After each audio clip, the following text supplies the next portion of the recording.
Halo semuanya, selamat datang kembali di kode 101. Sekarang saya akan menjelaskan sedikit tentang konstruktor. Konstruktor merupakan sebuah fungsi atau metode yang ada di dalam sebuah kelas, di mana konstruktor ini secara otomatis dipanggil ketika dibuat objek dari sebuah kelas tertentu.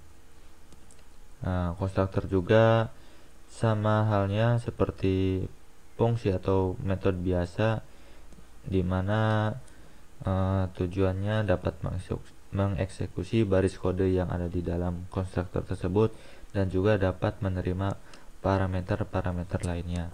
Untuk lebih jelasnya, mari kita praktikkan. Oke, buka text editor teman-teman, kemudian buat file baru, new file. Di sini saya namanya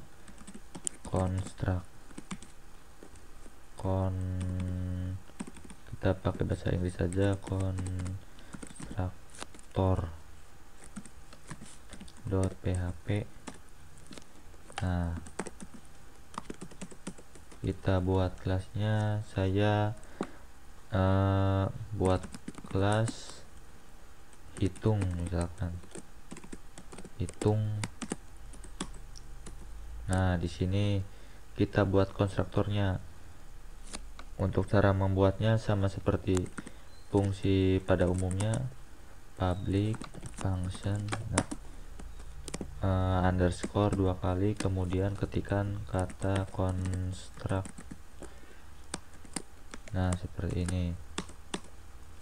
Coba kita tes dengan mengecho, hai, saya adalah konstruktor.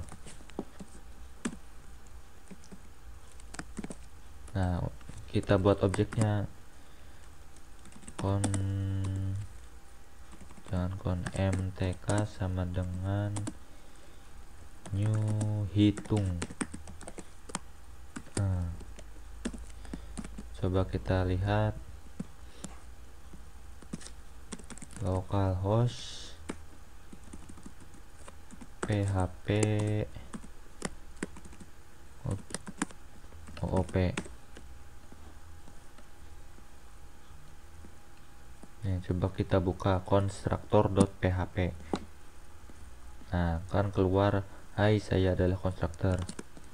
Nah, ini kan padahal fungsinya tidak dipanggil, tidak seperti ini, tidak mtk.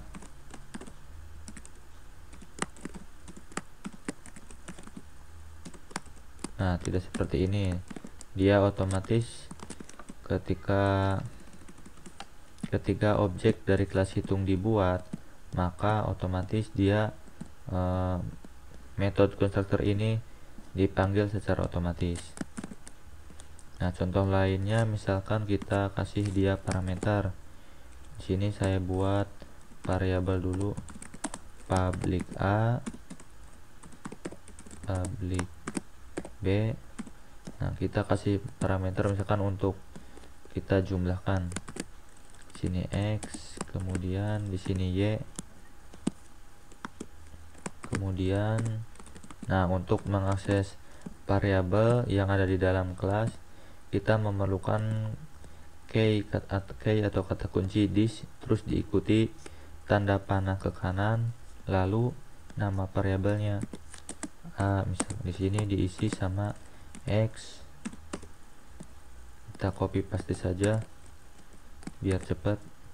Ininya B, kemudian diisi sama variabel Y dari parameter. Kita lakukan perhitungan di sini.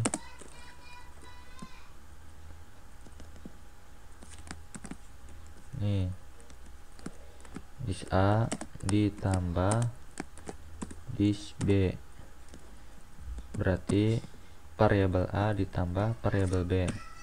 Kemudian kita echo di sini variabel C. Nah, jangan lupa kita kan di sininya kasih parameter nih.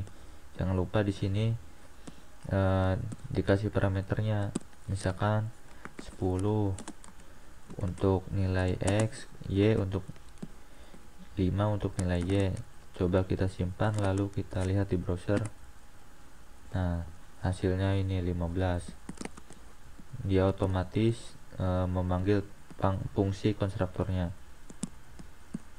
Kemudian biasanya konstruktor juga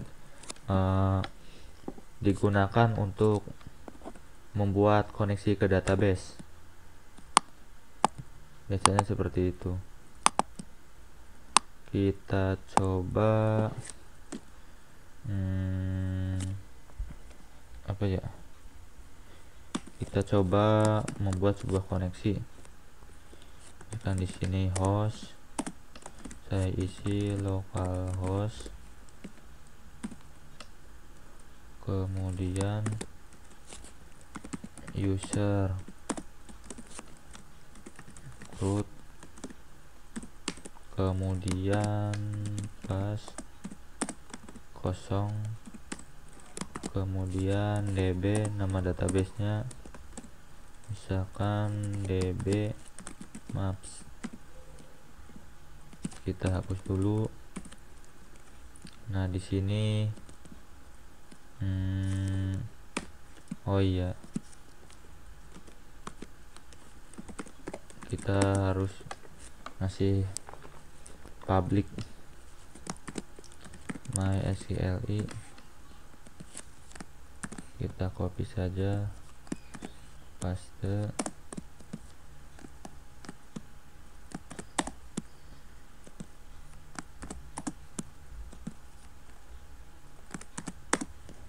Biar kelihatan rapi.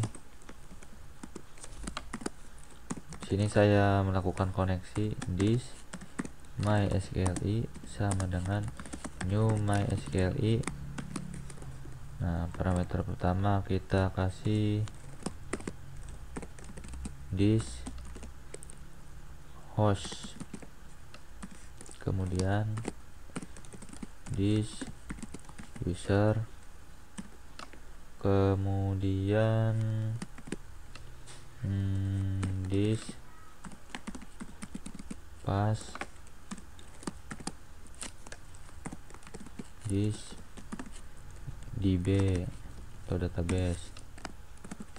Nah, ini koneksi ke MySQLi.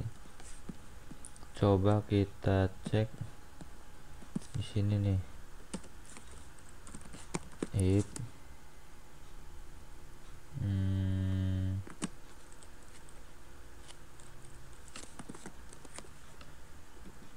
this MySQLi, kita coba echo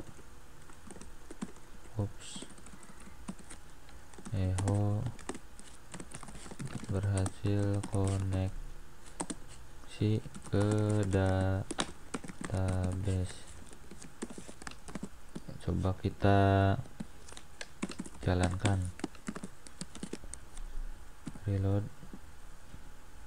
Nah, berhasil koneksi ke database. Nah, ini nih, construct juga bisa digunakan untuk koneksi ke database.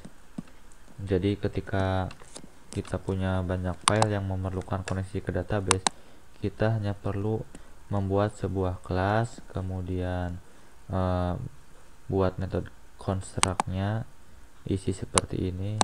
Ketika kita mau pakai, tinggal kita bikin objeknya dari kelas tersebut.